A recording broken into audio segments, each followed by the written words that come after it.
ዋይፍ ይሄን አርጊ ፕሊስ ይሄን በቃ ነው ሌላ ነገር የለኝም እንጂ አመል ይሄ እኔ አምላክ ምስክር ነው በአቋም ደረጃ ነው ኢንቶኔሽን ይሄ ቶኔን ቀይሬ ማቀው ከሷ ጋር እንጂ ይሄ ሰይጣን ጣልቃ የሚገባበትና እጅግ መካከል ቤተሰብ ጣልቃ በእኔና እሷ መካከል ማንም መካሪያችን ጌታ ቁም ነገር የሚያስተምረን መንፈስ ቅዱስ ደግሞ ለሚያልፍ ህይወት ለየትኛው ነው የስንት አይነት 50 አይነት ህይወት ምኖረው በሰው ፊት እዚህ ሰው አዎ እግዚአብሔር የሚገርም ህይወት ነው ምን ነው ልልሽ አልችልም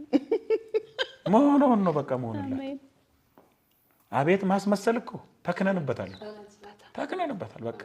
ወጣ ሲባል ሌላ ነው ሰው ይዋሉ ሚስቱ በጣም ግልፍተኛ ናት በጣም በቃ ትጮሃለች አሉ እንደውም ካንተ አይነት ጋር አንተን ከማገባ እንደውም ሰይጣንን ባገባ ይሻል ነበር ስትል ወሃኒዬ በዘመዳማቾች መካከል እኮ ጋብቻ ክልክል ነው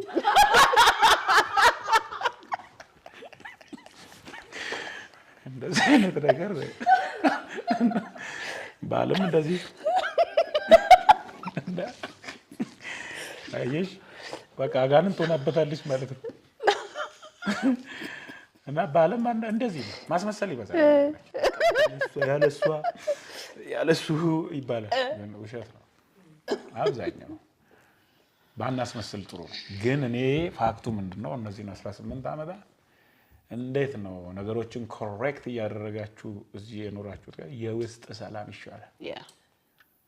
ከሷ ጋር የሆነ ነገር ሆኜ እንዴት ቆሜ ላገለግል በትዳር ውስጥ እህቶች ሁሉ ጊዜም ዝቅ ብለው እንዲጋዙ ባሎቻቸው እንዲወዷቸው እንግዲህ የባል ፍቅር የሚመነጨው ከሚስቶች መገዛት ነው ያልተገዛች ሚስት ፍቅርን መጠበቅ የለባት ያ ፍቅር ይመነጫል ፍቅርን የሚጨምቀው መገዛት ነው የሚገርም ስለዚህ የምትገዛ ሚስት መሆን እንድችል መንፈስ ቅዱስ እንዲረዳኝ ሁሉ ጊዜም ምሳሌም መሆን የሚችል ማንነት እንዲኖረኝ ጸልይ ነበር በጣም ነው የምወደው በጣም ነው ማከብረው የምናገራቸውን ነገሮች ስርዓት ይዤ መናገር እንድችል መቀለድ ስፈልግ እንዴት መቀለድ እንዳለብኝ አውቃለሁ ይሄ ነፃነቴን የገደበብኝ ሰው አይደለም